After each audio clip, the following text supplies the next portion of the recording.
नाटक में किस प्रकार आपकी रुचि पैदा हुई और कहाँ से आपकी शुरुआत हुई, आप नाटक से जुड़े और किस तरह फिर धीरे धीरे वो जो नाटक की नदी कहें या समुद्र कहें उसमें आप उतरते चले गए और पूरा उसमें डूब गए और आज तक डूबे हुए हैं। तो वो थोड़ा बताइए कि शुरुआत कहाँ से आपकी हुई और कैसे मन आपका हुआ। भैया मैं पढ़ता था, एक गोवर्धन में स्कूल है, मॉडर्न जी। और गोवर्धन का ही रहने वाला हूँ मैं। कौशिक गोत्र है मेरा, ब्राह्मण आदमी हूँ। और पालीवाल समाज की हमारी जिरमानी होती थी, जो पंडा व्रती चलती है ब्रज में, वो थी। तो मेरे पिताजी हमें पर कमर कमाई भेजते थे। पर मैं जब पढ़ता था तो हर 8वें दिन हमारे यहाँ शनिवार को बाल सभा होती थी। तो गाने बजाने कुछ जो आता है वो सुनाए अपने स्वयं। कोई कहता नहीं था कि आप अपनी तैयार कर हो, एक से बच्चा कर रहा है मैं भी करूँगा, मैं सीख आया, कोई नाच रहा है, कोई गा रहा है, कोई ऐसे तरह से होता था। फिर 26 जनवरी 15 अगस्त को कार्यक्रम होते थे। तो पता नहीं शुरू से ही अंदर से मुझे होती थी। हमारे भगवान के मंदिर थे 2-3, तो एक की सेवा मैं करता था। तो करीब उम्र आपकी उस समय? बहुत छोटा था, 5-6 साल, 7 साल। अच्छा, 7 साल बचपन। तो भगवान की मदन मोहन जी की मूर्ति थी। तो मेरे जाने कहाँ से दिमाग में आया, मीरा का परिदृश्य आया। और परिदृश्य में क्या आया कि मीरा कैसे आई संसार में। तो मैंने सोचा कहानी ऐसे अलग है वैसे। तो बोली कि मीरा कहाँ से आई। तो ब्रह्मा जी ने सोचा कि मैं पुरुष तो बहुत मेरे साहित्यकार, कलाकार और काव्य रचयिता, भक्त बने हैं, एक मैं ऐसी रचना करूं जिससे महिला भक्ति का सूर्य उदय करे।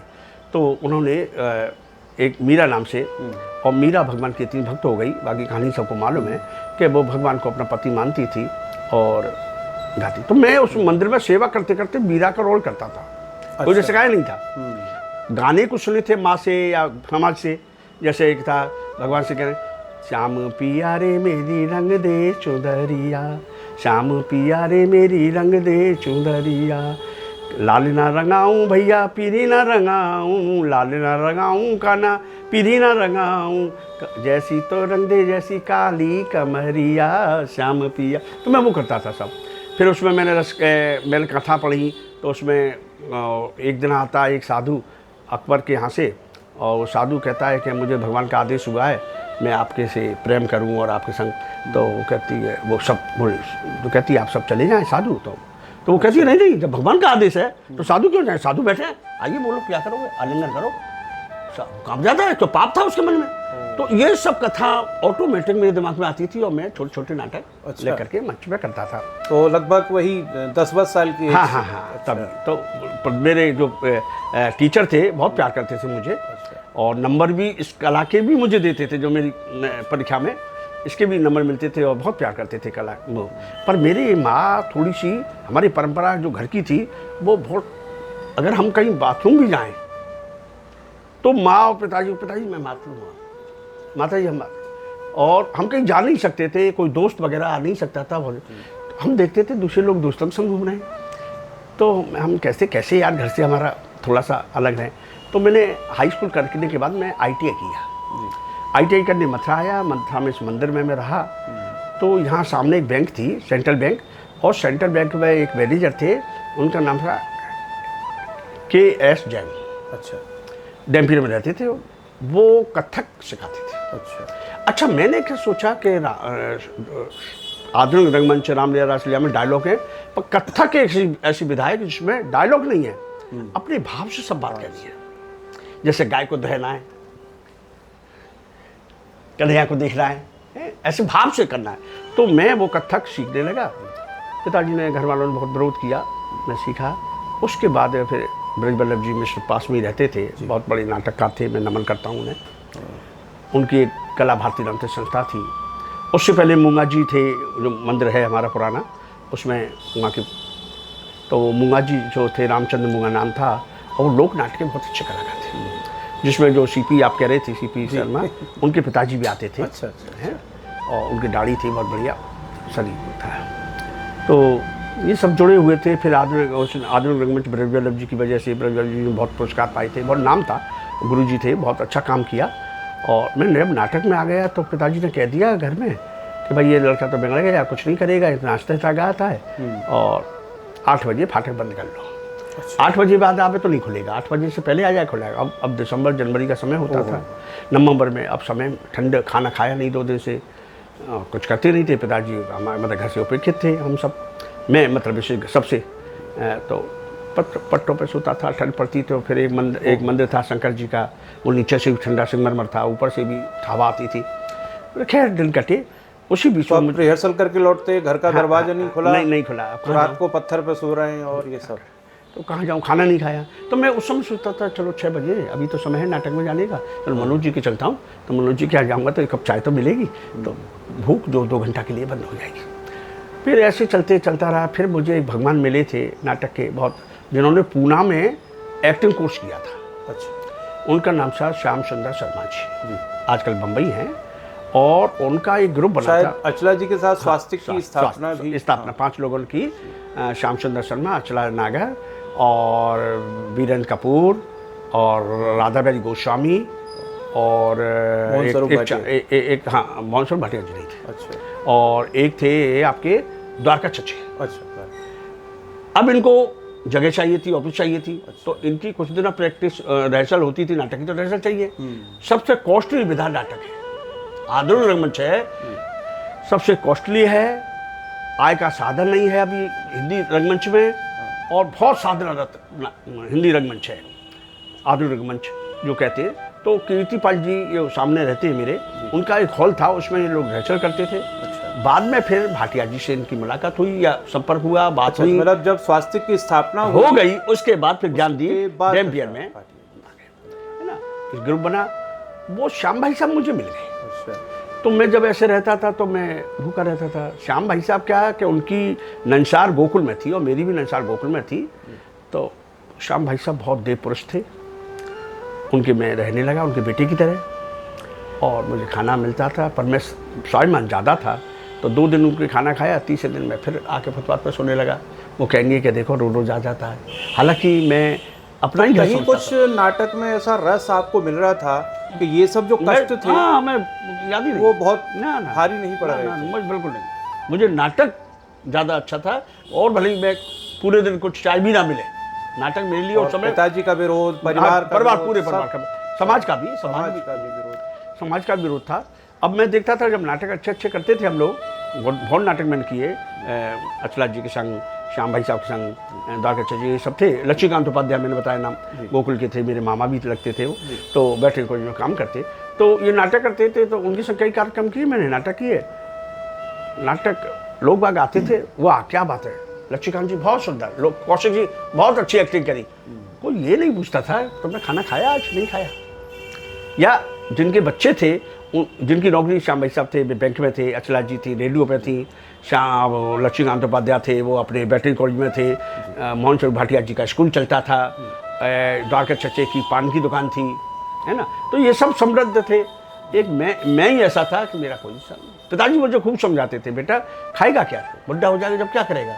फिगर से नाटक जो होता है वो सुंदरता से होता है, चेहरे के एक्शन मोशन बने रहे, तुम्हारी सुंदरता बनी रहे तो नाटक है। वो तो समय भी ऐसा था कि लगता था कि जो ऋषि कपूर और राजेश खन्ना यही लोग बस एक्टर हो सकते हैं, तो इतने इस तरह के लुक वाले। तो नाम तो खूब मिला, लोग बहुत पसंद किया, पर साधना और भूखे यही सब अभावों में जी करके खैर वो चला। और उसके बाद चलता रहा, लोगों ने बहुत शोषण किया, बहुत लोगों के काम किए रोटी के लिए, किसी के बर्तन मांजे, किसी के यहाँ कपड़े सुखाए, किसी के ऑफिस में झाड़ू लगाई, मैं नाम नहीं ले रहा। और वो उन लोगों का ऐसा व्यवहार था जिनके ऑफिस में मैं रहता था, एक मतलब 4th कर्मचारी से भी ज़्यादा गिरा हुआ। और उनका व्यवहार ऐसा होता था कि उनके पास कोई आता था, लोकेश जी जाओ 2 चाय ले आओ। अब मैं भूखा था सुबह से, तो 3 चाय ले आया। 3 चाय ले आया तो उन्होंने कही कि कौशिक जी उसको पर्ची दे आओ। तो मैं पर्ची भैया जी 2 चाय आई, मैंने 3 लिख दो, 3 गाय वो। तो वो 100 रुपये देते थे उस समय मुझे काम के, वो 100 रुपये में थे, 1 चाय के पैसे काट लिए। और मैं उन्हीं व्यक्ति को देखता था कि आप आए, आपको प्यार करते थे वो, तो आपको मनोज जी वो खाओ इमरती, बासम इमरती का, तो गरम गरम इमरती आपको जबरन खवा रहे हैं, आप नहीं खा रहे हैं, आप मुँह हटा रहे हैं। और मैं सोच रहा हूँ मुझे 1 इमरती ये दे दे तो मैं खा के पानी पी लूँ, जैसे कुत्ता बैठा होता है ना कि टुकड़ा पड़ जाए उसको रोटी का, ऐसा मैं देख रहा हूँ। पर मुझे वो व्यक्ति चाय तक के पैसे काट लेता। तो ऐसे अभाव के खैर मुझे कोई शिकायत नहीं, मेरा समय था वो।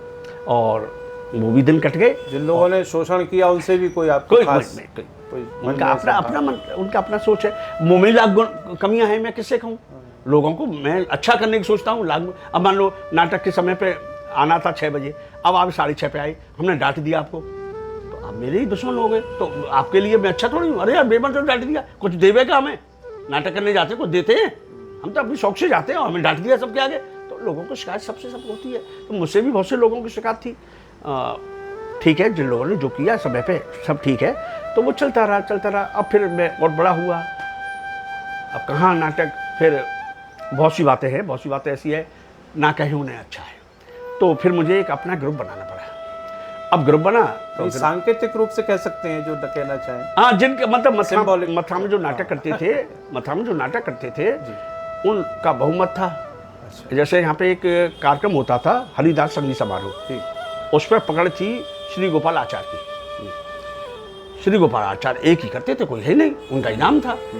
अब गोपी गोस्वामी एक वृंदावन और हो गए, वो करने लगे तो गोपाल गोस्वामी को बुरा लगा। तो जब मैं करने लगा तो अभी तो एक करते या 2 करते, अब मैं कर रहा हूं तो उनकी मोनोपोली खत्म होने लगी।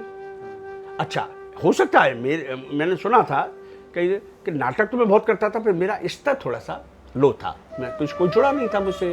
तो छोटे छोटे लोग पकड़े, नाटक किया, उनका स्तर अच्छा होगा, बड़े लोग थे, पैसे वाले थे, उनका बड़ा था, लेकिन करना महत्वपूर्ण है। हाँ, तो एक बार वो सज्जन बम्बई गए, तो श्याम भाई से पूछी, भाई मथा में नाटक हो रहे हैं?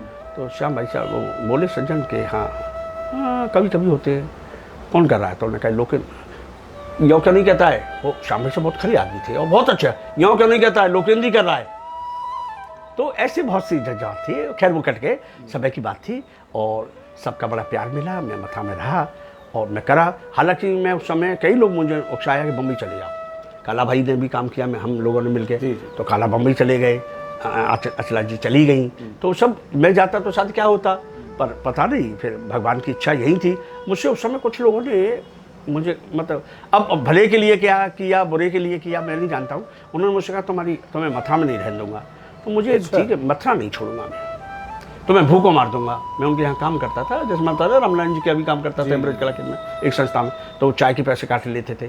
तो उन्होंने कहा कि मैंने उनकी फैक्ट्री में भी काम किया, तो उन्होंने कहा मैं तुम्हें भूखों मार दूंगा, मथुरा में नहीं रहने दूंगा। भगवान भूखों मारता है, वो रहता है, मैं मथुरा नहीं छोड़ूंगा। और भगवान कृपा हुई, बहुत बढ़िया कार्यक्रम हुआ। फिर मैं बड़ा हुआ तो मेरी शादी आदि के लिए पिताजी करने लगे। मुझे तो लगे मेरी तो मैं अब पिताजी के संग आए लड़की वाले, तो मैं बैठा हूँ, चाय फाय पूछूं, और जैसे ही पिताजी बाथरूम में या कोई काम से जाए तो कहते मेरी शादी तो हो गई रात के समय, नाटक के संग हो गई, मैं शादी नहीं करनी, तो चले जाएं। फिर पिताजी का रिएक्शन क्या रहता था? अरे पिताजी तो बहुत गाली गलौज करते थे। तो कह रहे साले गली बड़ी बनेगा, यूँ होगा, नाम दबाएगा हमारे खानदान का। वो जो भी आता था वहाँ पे बड़े थे। हमारी उस समय परंपरा थी कि हम पिताजी के आगे ऐसे नहीं देख सकते थे। जब पिताजी डांटते थे तो हम ऐसे, वो हमारे मतलब जिन संस्थाओं में काम किया वो डांटते, तो भी हमें कभी बड़ों के आगे ऐसे नहीं देखते थे। आज की परंपरा जो है वो अलग थी, हमारी परंपरा अभी तो समय बहुत बदल गया। तो हम देख रहे हैं, और उसको शिकायत भी नहीं थी किसी से। जिसने भी किया हमारे भले के लिए किया होगा। और फिर भगवान ने इतना किया कि ऐसा कौन सा दिन था जिस पेपर में फोटो और नाम ना छपे। देशभक्ति जी अभी हैं, वो अमर उजाला में थे उस समय। कौन सा दिन है कि कोई से पेपर, चाहे जनसत्ता लो, चाहे नव भारत टाइम्स लो, चाहे हिंदुस्तान लो, चाहे अमर उजाला हो, एक और निकलते थे 2 विकास भारत दो, उस समय कई पेपर निकलते थे। सैनिक कार्यालय में नरेंद्र मित्र जी बैठते थे, बोलो, खूब पेपर में नाम निकलता, रोज होता था। और पिताजी से जाके लोग कहते थे लोकेंद्र को आज पुरस्कार दिया है, फलाने मंत्री ने फलाने पुरस्कार दिया। पुरस्कार तो पेट भर जाएगा, पुरस्कार दिया है। तो खैर पिताजी, हर बाप चाहता है मेरा बच्चा अच्छा बने, पैसे वाला बने, अभावों में ना जिए। वो भी पिताजी की थी इच्छा। चला सब चलता रहा। फिर वो एक समय ऐसा आया, मैं सोचने लगा यार जब बुढ़ा हो जाऊँगा मुझ पर काम नहीं होगा, खाना कैसे बनाऊँगा, कपड़े कैसे दूँगा। तो फिर मेरी शादी भी हो गई और फिर बच्चे भी हो गए और सब चल रहा है। पहले आप विरोध करते रहे, फिर बाद में मैं चाहता ही नहीं था। और कभी कभी तो अभी भी आता है, जब देखता हूँ झंझावात ज़्यादा हो जाते, तो मैं तो स्वच्छंद आदमी हूँ। मेरे एक लड़का सीखा हुआ है, कपिल कुमार, इलाहाबाद में समय वो मुख्य विकास अधिकारी है। तो वो राजकीय संग्रहालय के निर्देशक थे, जितेंद्र जी, उनका बेटा था। तो कहता था दादा आप तो फक्कड़ हैं, आप यहाँ पे आके चक्कर में पड़ गए। तो मुझे लगता है वास्तव में चक्कर में क्यों पड़ गया, पर ठीक है, जो ठाकुर जी की इच्छा थी वो हो गए, वही राम लक्ष्य रखा। कहा करे तर्क बढ़ावे शाख। तो हो गया, ये सब चला और चल रहा है वगैरह। नाम खूब कमाया, ठाकुर जी ने खूब नाम दिया। पैसा तो कौन छाती में धर के ले जाता है, वो भी एक अच्छा इसमें जीने। हालांकि एक बच्चा और है आजकल, वो इंग्लैंड में है, अनुराग शर्मा। तो वो कहता है दादा आप तो अपनी झिझक मिटाते हैं। मैं कहता हूँ ना पैसा, अरे यार क्या करना पैसा है। बोले पैसा हो तो छोड़ दोगे, पर आप झिझक मिटाते हैं, पैसा बहुत ज़रूरी है। मैं कह रहा हूँ तुम्हारे लिए होगा, मेरे लिए नहीं, मेरे लिए मेरा चल रहा है सब काम, कोई रुकता ही नहीं। मैं सोचता हूँ आज मैं रबड़ी खानी है, पता नहीं ठाकुर जी का रबड़ी खाऊंगा निश्चित रूप से, कहीं से ना कहीं से आएगी कोई। मैं देखता हूँ लोग चले आते हैं रबड़ी लेके आ रहे हैं, मैं कहता हूँ इससे कहाँ से मालूम पड़ेगा ठाकुर जी कितनी कृपा है भगवान की साधना में और कला की साधना में। वो उनको पता चल जाता है कि आपको क्या चाहिए, और हो रहा है सब। अब मैं बढ़िया। तो दादा अब जो है फिर मैं अब परिवार कैसे चले, जी जी, परिवार कैसे चले, तो ये समस्या कहाँ से आया पैसा। तो एक मेरे मित्र थे अशोक बनर्जी, वो संगीत नाटक आदमी में। अच्छा, तो शादी भी आपकी लगभग मतलब बेरोजगारी जैसी बेरोजगारी में भाई, और काफ़ी उम्र में भाई। अच्छा, पत्नी मेरी 18 साल की थी और मैं 35 साल का था। अच्छा, हाँ, तो फिर मैंने कहा कि क्या मतलब करें। कोई शादी के बाद भी कोई रोजगार का कुछ नहीं, कोई साधन कुछ नहीं। जिस मंदिर में रहकर, मंदिर भी मैंने क्यों लिया, 300 रुपये मिलते थे ठाकुर जी की भोग राग के लिए बस। अच्छा, उस समय ठाकुर जी का महीना भर का राशन आ जाता था, उसे भोग बना के खिला देता था, मैं खा लेता, या आप जैसे कोई सज्जन आ जाता था वो खा लेता। वो स्थिति रही कि 2 दिन भूखा हूँ, वो स्थिति खत्म हो गई। तो वो मंदिर भी मैंने क्यों लिया, 300 रुपये की नौकरी क्यों स्वीकारी ठाकुर जी की, कि मुझे वहाँ का प्रांगण मिल जाता था नाटक करने के लिए। अच्छा, नाटक कहाँ जाऊँगा, और ठाकुर जी के सामने हूँ और यहाँ आंगन पड़ा हुआ है, आंगन में प्रांगण में नाटक करूँगा। तो नाटक हुआ, इसलिए मैंने वो काम किया, नहीं वो नहीं करता शायद मैं।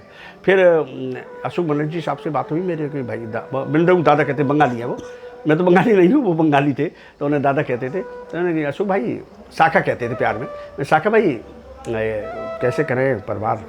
तो बोला तुम संगीत, वो तबादला संगीत नाटक अकादमी से और गीत नाट्य प्रभाग में चले गए, यानी सूचना जनसंपर्क विभाग। तो उनका एक सूचना जनसंपर्क विभाग का एक दल होता है, वो सरकार के योजना, सरकार के कार्यक्रम, सरकार के जो बनाती है उसके प्रचार प्रसार गांव गांव कराते हैं। तो उसके लिए उनका विभाग होता है गीत नाटक प्रभाग। तो गीत नाटक प्रभाग से जुड़ जाओ लोकेंद्र। तो मैं गया, 12 आदमी की टीम जाती थी उस समय, लखनऊ में ऑडिशन हुआ, जूरी बैठी, और मैं जूरी में शाखा भाई थे ही वहाँ के इंचार्ज थे, और मैं ठाकुर जी की कृपा भी थी, मैं हो गया, A ग्रेड में ही हो गया शुरू में। और मुझे 1600 रुपये उस समय मिलते थे। 12 लोग होते थे, 12 लोग तो नहीं जाते थे हम लोग, 8 लोग जाते थे कार्यक्रम में। और उससे फिर धीरे धीरे धीरे चला, सब अच्छा हो गया।